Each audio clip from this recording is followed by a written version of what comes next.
And our whole life focuses around us gathering this stuff that we think we deserve. And ego grows quietly behind the scenes, making that happen. We're going to look at another place that it does that today. But here's the thing. It's going to do it at a place in your life where it feels like you have the opposite of ego going on. Like it's brilliant. Because would you ever, if you think you're experiencing the opposite of ego, would you ever scour your life looking for it to find some barriers to put up in your... No, you wouldn't. You wouldn't even think about it. It's the perfect hiding place. And so it buries itself in some of these worst moments of our lives. And I don't want to pile on. I know the opposite of being arrogant is, man, I'm down on myself a little bit. And I'm not looking to pile on with that. But I want you to understand how ego works. And if you are tolerant of it in that area of your life, it can make you miserable for years. It can control you. So we're going to get there by looking at the life of somebody who experienced that. And you're probably going to be surprised when I tell you who it is. We want to look at the life of Peter. Now, when you think of Peter, almost initially, your first thought is, that guy is the epitome of an arrogant, self-consumed dude. And he was. He was brash. He was bold. He made power statements. He made moves all over the place where it was about him. But that's not the whole story for Peter.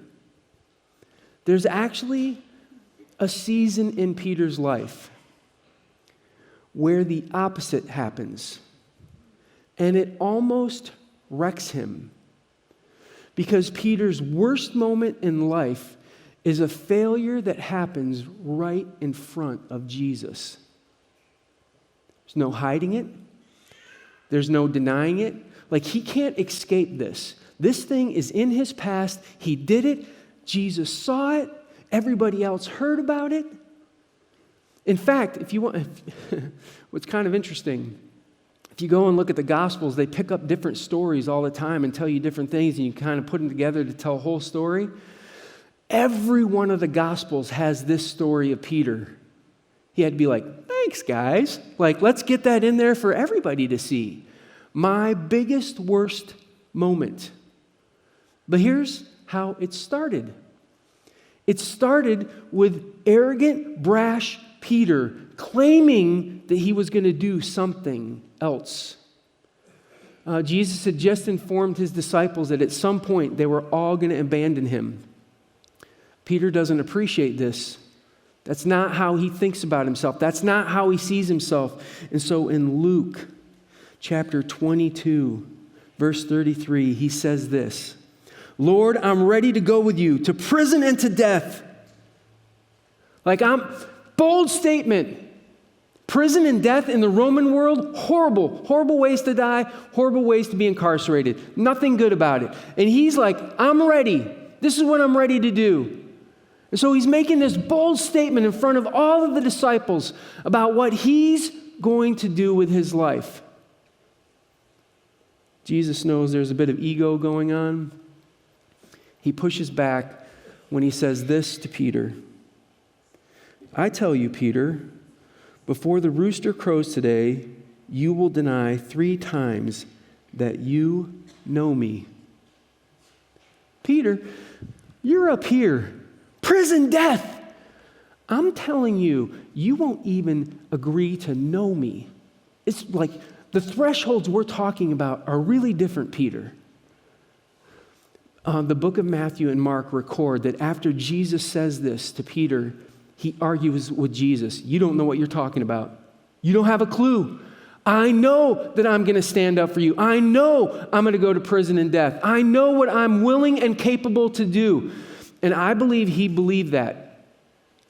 Because when we get to the next scene that unfolds, where Peter's kind of on the front of this thing, Judas is bringing a crowd in to get Jesus. He's about to betray him in that moment. And Peter pulls out a sword and he starts whacking around, and knocks off the ear of Malchus. Malchus was a servant of the high priest. And he's ready. You want to fight? I'm going to bring the fight to you. I'm committed to death, to prison. But as soon as Jesus says, Peter, stop. Put the sword away. That's not how we're doing this. The only thing that Peter had to defend himself has now been stripped from him. He looks at the crowd, and he makes his choice. I'm out of here. If I can't defend myself, if I can't fight the way I want to fight, then I'm out of here. And he withdraws. Now, the scriptures tell us that he withdrew to a distance. He didn't completely abandon Jesus. And he and another unnamed disciple, we don't know who it is, all the Bible says is it's another disciple. They followed Jesus all the way to where they held him. He was held at Caiaphas' house. And the other disciple actually got in to the lobby area of the house. These rich, wealthy homes actually had a big section in the house that was open to the public, but this was in the evening, and so they would have actually controlled who went in and out. Because this other unnamed disciple had some sort of connection with Caiaphas, he was allowed in. And he goes to a servant girl, and he reasons with her that I brought my buddy with me too. He's safe. You should let him in. And so they go, and they invite Peter into that little courtyard area. We're going to go to John now, and this is where the story unfolds, where it gets interesting for Peter. Because the servant girl is going to ask him a simple question. Here it is. This is verse 18 of John, or this 17 of John 18. You aren't one of this man's disciples too, are you? Do you see that? She knows the other guy is a disciple of Jesus's. That's not a mystery. That guy's not in trouble. He's not having to hide it. He's not doesn't feel like his life is in danger. He's revealed that to her, and all she wants to know is, are you one of them like this guy is too, who's already been in here? Simple question from a servant girl who has no power. His answer at the end of the verse, I am not. That's one.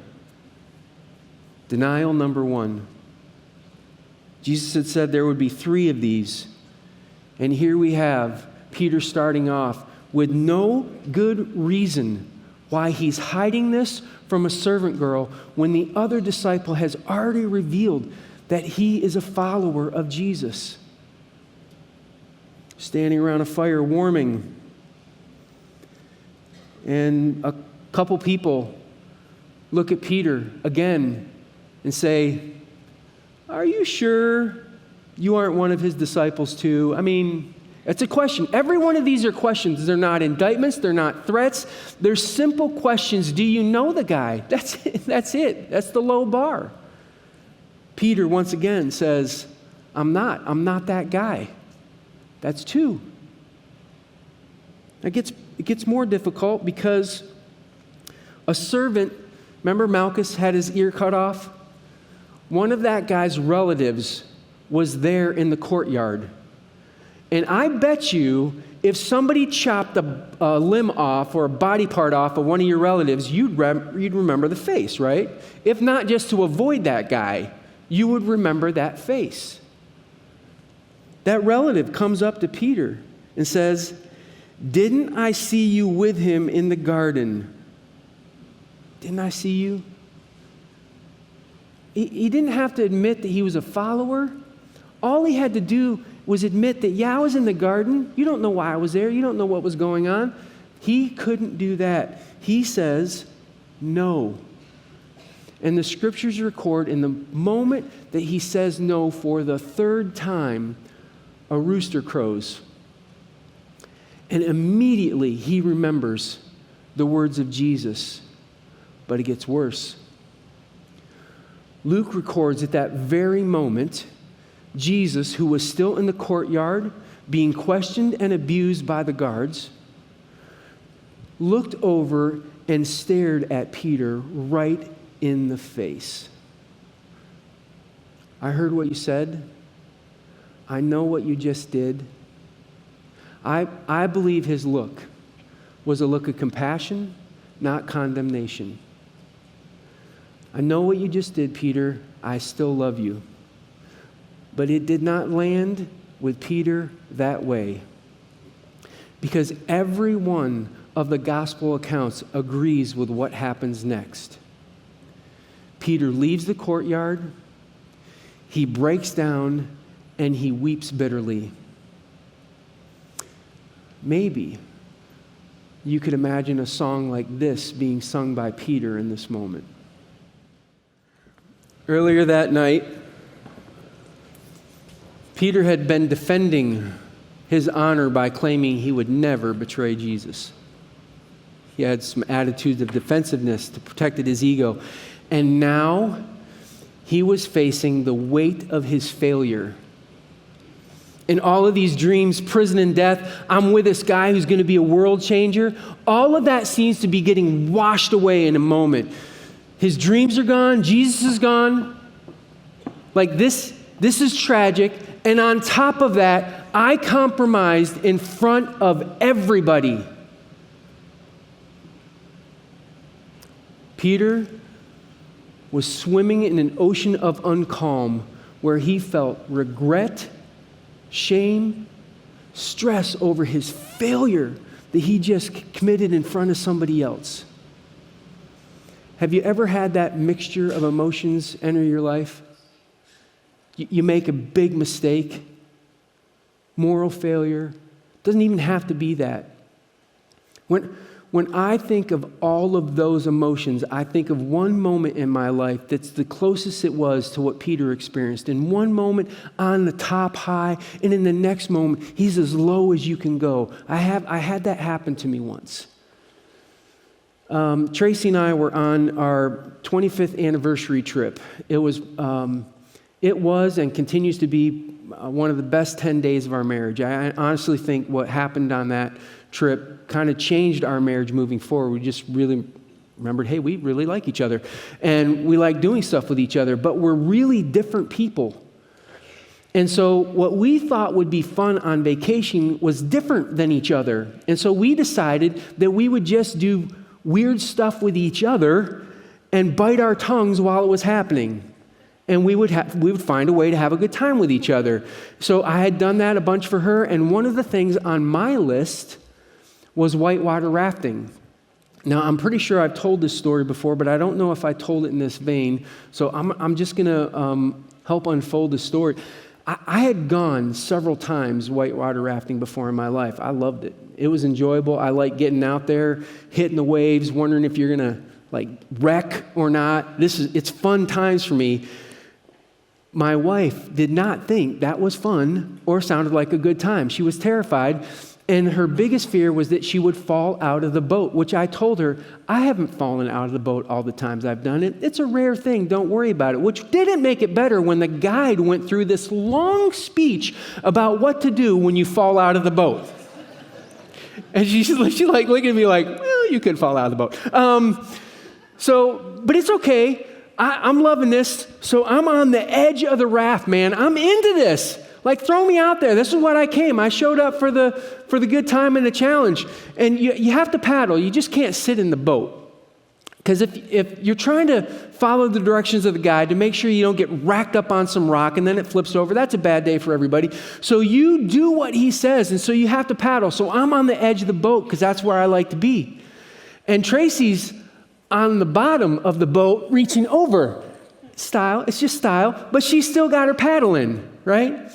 And off we go. By the way, we weren't the only ones in the boat.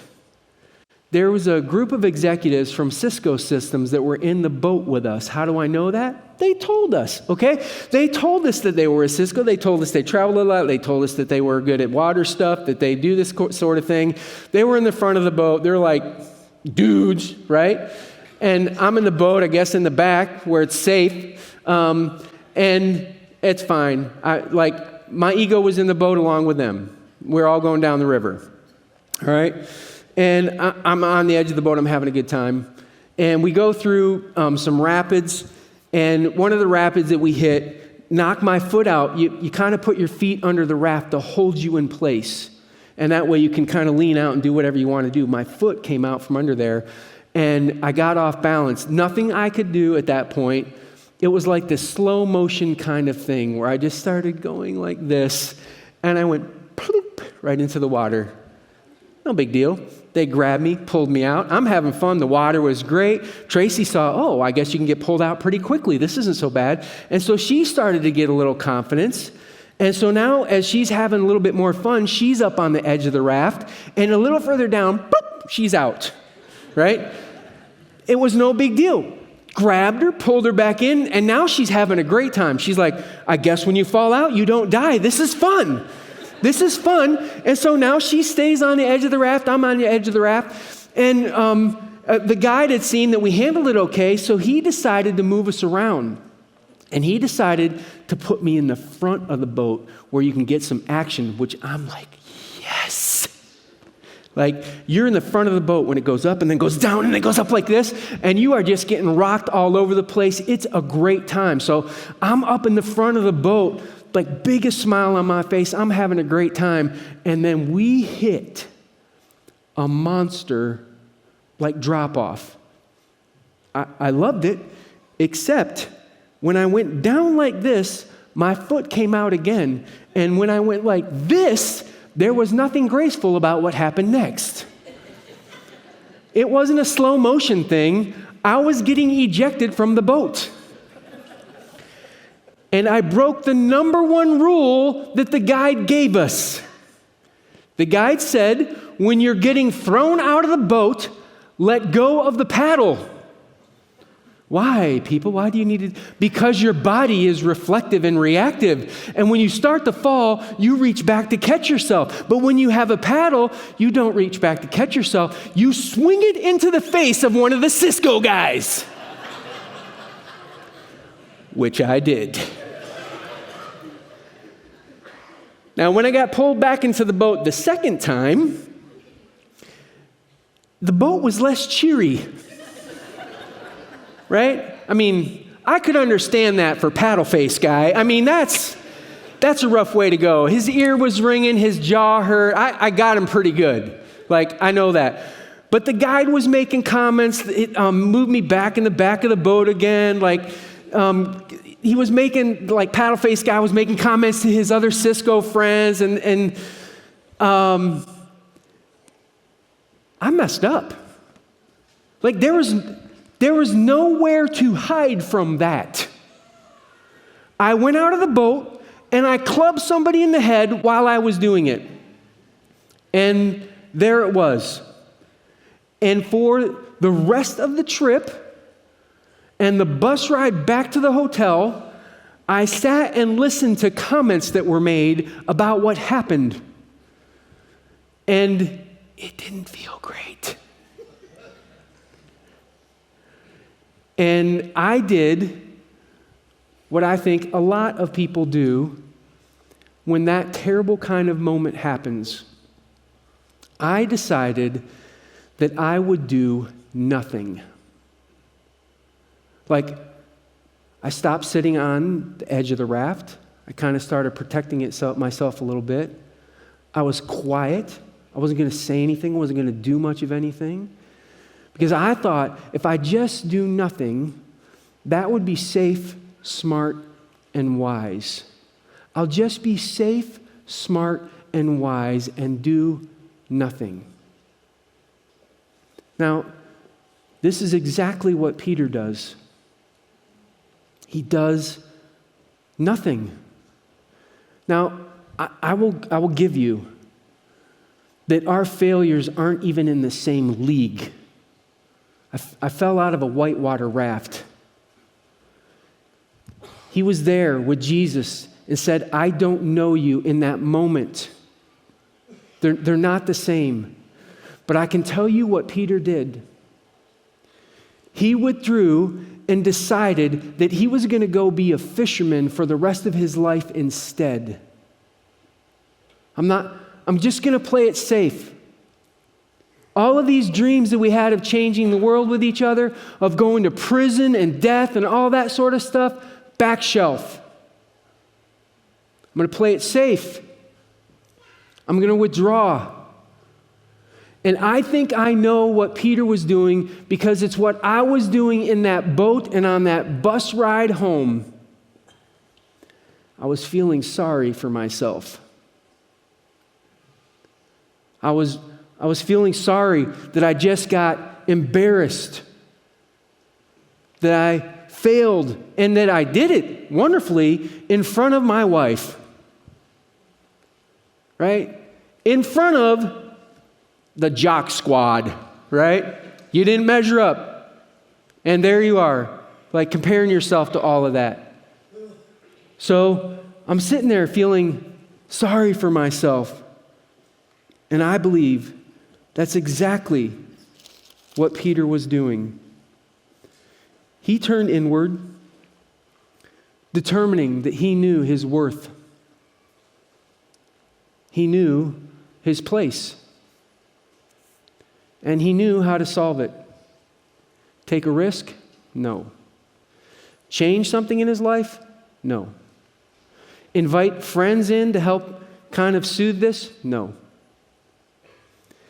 He decided he was going to solve this thing on his own. Have you ever done that in one of those moments where you failed, where you've messed up, where like you feel embarrassed by the whole thing? You can't hide it. It's out there. But you tell yourself, I'm going to fix this. I'm going to heal this. I'm going to make this better. And you set off to do this on your own. And what I have discovered about that is that all that happens is that I'm alone and nothing happens.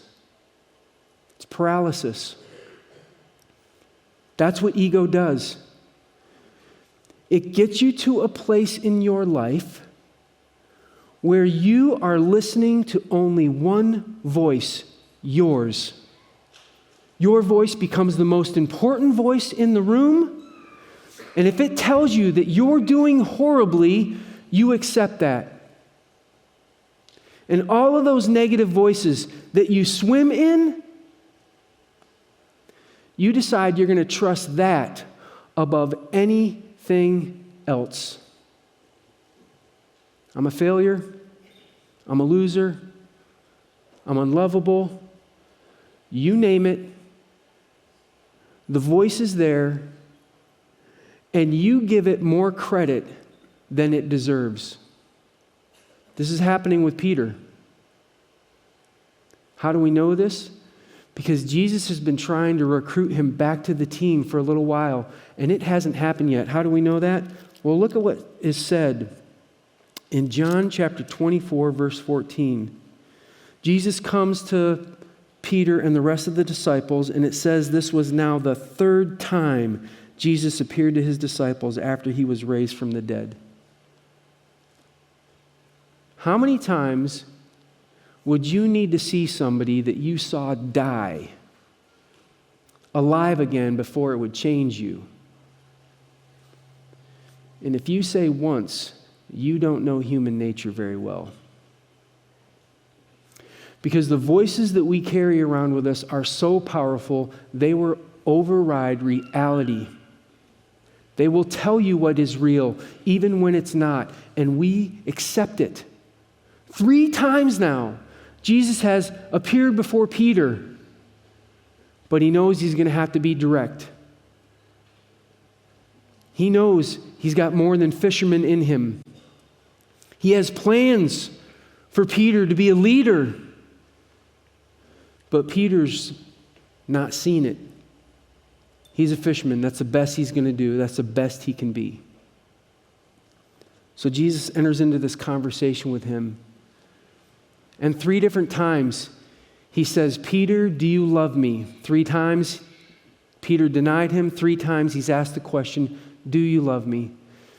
And Peter responds 3 times, yes, I love you. And Jesus says, feed my sheep. 3 times, feed my sheep, feed my sheep. It's still not sinking in.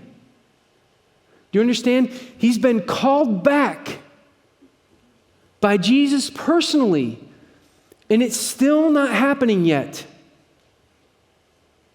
Peter's story doesn't change until Jesus says something specific to him. His sense of feeling so sorry for himself has him so focused on him, on who he is, on how he thinks about himself, that even the voice of Jesus can't be listened to. Until verse 29, Jesus says this, 2 words, follow me. Follow me. You will not find in the scriptures where Jesus goes around and recruits perfect people to his team. You're not going to find it.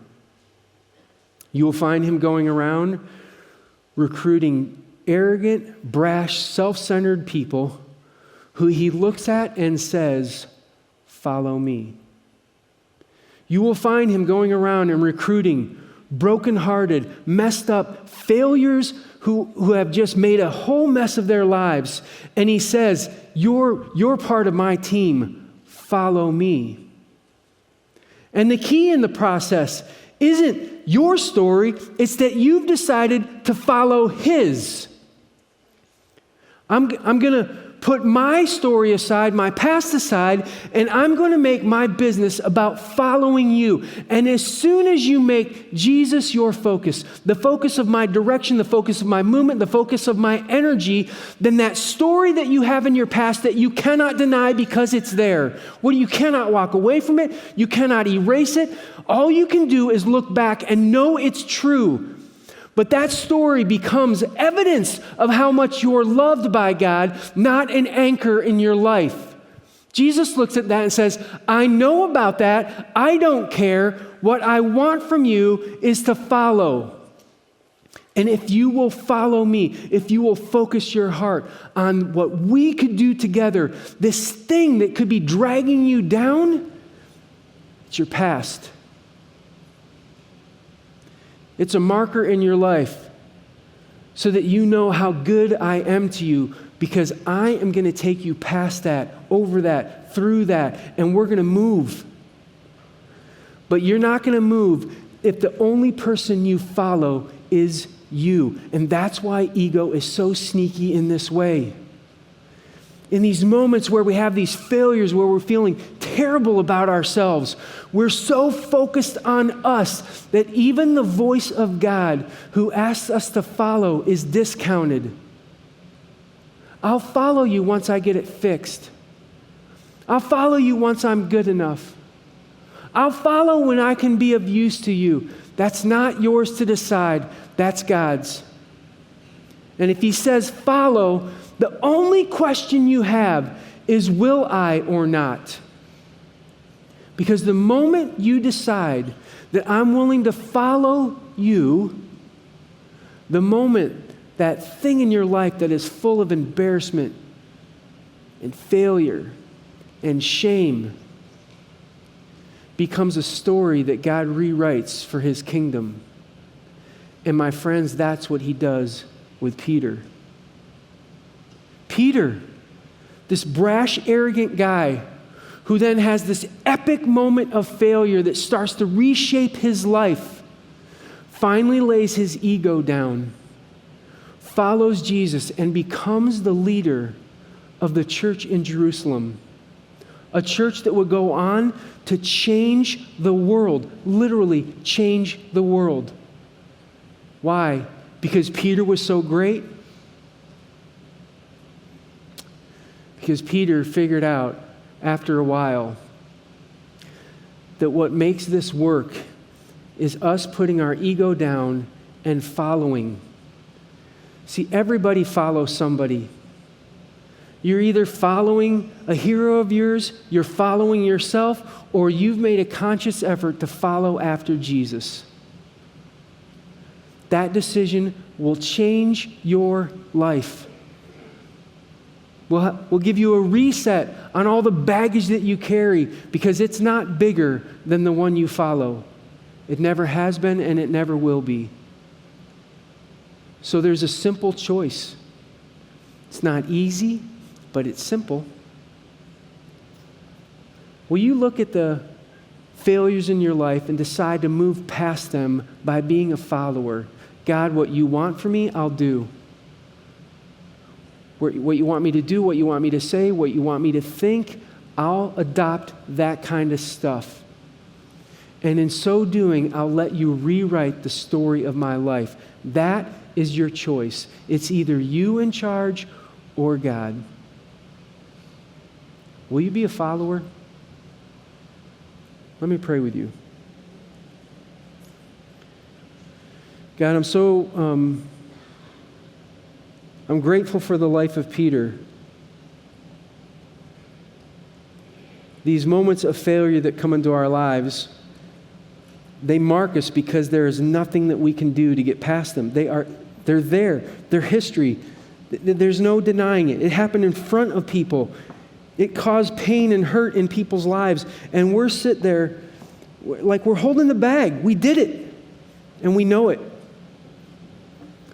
And yet, God, you have more for us than that. And if we're not careful, our egos will slip in to these moments of failures, cause us to focus on that failure so much that becomes the pinnacle of our lives. It shapes and directs our whole lives. That one terrible moment. And if we could just find a way to realize that you know about it, you saw it, you were there when it happened, but you have a plan from us that's past that, that's ahead. And if we could just lean into following after you, that past doesn't become an anchor. It becomes a badge of honor as we look at the things that you've forgiven us for, love us despite of, have plans for our lives. God, you do pick the broken. You do pick the failures. And it's good news because that's who we are. I ask that we would have the courage to stop listening to us and to start listening to you. God, help us to be followers who understand that you loved us enough to die for us and offer us a life that's new. May we have the courage to grab onto that, to lean into it, and to fully live it. In Jesus' name, amen.